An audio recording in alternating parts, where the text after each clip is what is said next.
Hi guys, cinematic recap here. Before we start, warning. Spoilers ahead. Today, I'm gonna explain an American psychological thriller movie, called Mine. The movie opens in North Africa, where Mike Stevens, a US Marine sniper, and his spotter Tommy Madison are on a secret mission. They are perched on a rock in the middle of the desert, waiting for their target to appear. At one point, they spot a convoy of armed vehicles in the distance. Not only that, there are also multiple people on foot approaching from the other side. Mike is given the order to assassinate a dangerous terrorist leader who will come out from one of the vehicles. However, as he is about to take the shot, Mike realizes that the group has gathered for a Bedouin wedding, and that his target might be the groom's father. Because of this, he botches the assassination attempt, hesitating when the target's son steps in the way. Unfortunately, the glare from his sniper scope gives away their position, and they come under attack from the enemy. Their target quickly retreats into the vehicle, while the armed men open fire to them. Mike and Tommy are forced to flee and end up hiding behind a rock. As the armed men close in, a fierce sandstorm suddenly hits and forces them to retreat, leaving Mike and Tommy behind. Seeing this, the duo takes the opportunity to move and seek an immediate evacuation. They are instructed to find their way to a village 5 hours away, where they can be picked up once the sandstorm stops. Hence, the two of them walk through sandstorms and sweltering heat. As they pass through the desert, a gust of wind sends a metal warning sign flying right beneath their feet. Mike takes the warning sign seriously, while Tommy believes that it is a false signal to keep the enemies away from the village. On the other hand, Mike recalls that 33 million landmines have been buried in the area over the last 40 years. Tommy dismisses the warning and carelessly walks backwards a few meters ahead of Mike.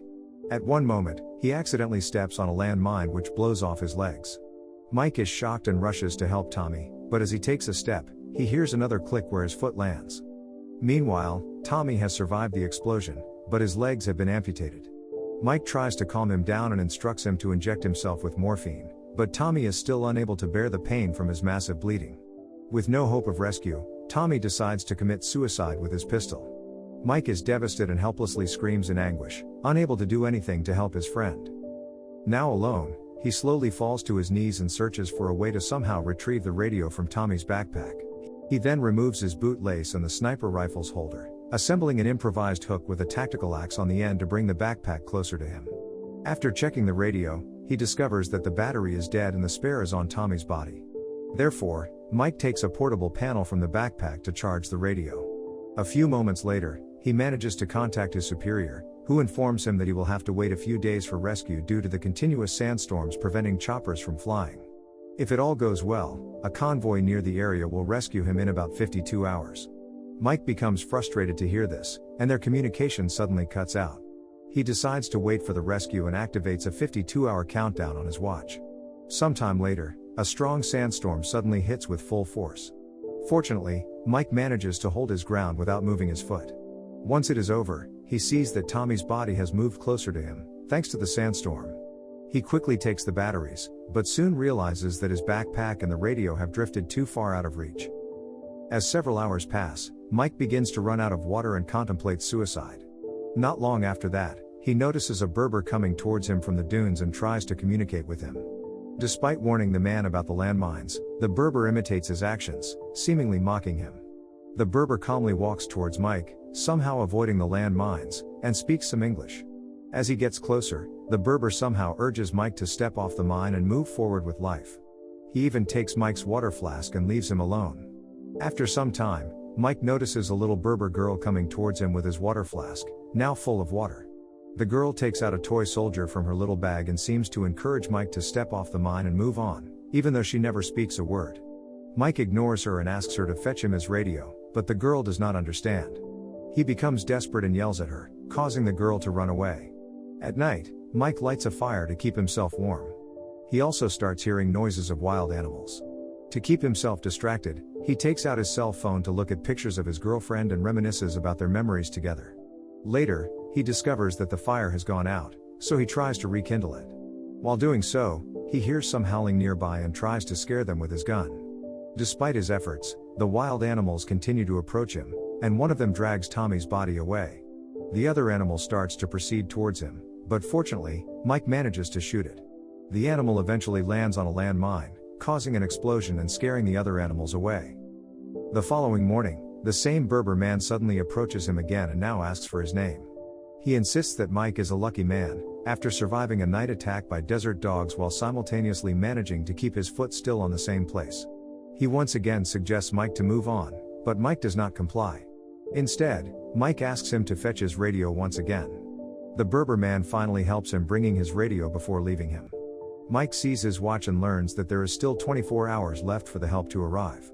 Exposed to the harsh environment of the desert, he starts hallucinating and sees Tommy wake up from his death, saying that he will get out from here alive. That night, Mike starts thinking all the mistakes he has made in his life. He regrets for leaving his girlfriend alone and coming to the mission. Soon, he finds himself surrounded by wild animals again. He defends himself with his gun and knife, but the animals keep pouncing on him. Mike somehow manages to survive the second night, and all the wild animals that attacked him lay dead around him. He then receives a communication from his superior, who informs him that the rescue team is delayed and the new estimated arrival is now 17 hours. At that point, Mike starts to lose hope, realizing that he cannot hold any further. His superior then passes the communication to his girlfriend. He frantically starts apologizing to her for leaving her and messing everything up. Following this, he begins to collapse, but, thankfully, the Berber man catches him after arriving out of nowhere. While nursing his wounds, the Berber tells him that he too has lost one of his legs long ago when he stepped on a landmine. He thought his life was over at that moment, as nothing would ever be the same again. However, the pain of losing his leg was all erased when he met his wife and had a beautiful daughter.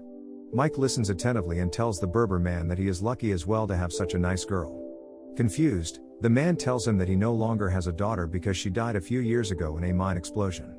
It turns out that they are very poor, so they were mining land mines to sell them to enemy soldiers and replace them with tin cans. Mike is astonished to hear this, and the Berber gives him a strange substance to drink before leaving Mike. As he walks away, Mike sees his daughter again, but she soon fades away with the wind. After that, he starts hallucinating again and sees his abusive father who used to beat his mother. He also recalls the beautiful times he spent with his wife and sees his terminally ill mother fighting for her own life. Just then, he sees the rescue team in the distance, but unluckily, his flare is out of reach. As a result, Mike reluctantly decides to accept the Berber's advice, having grown weary of his predicament. He finally steps off the mine, only for it not to explode.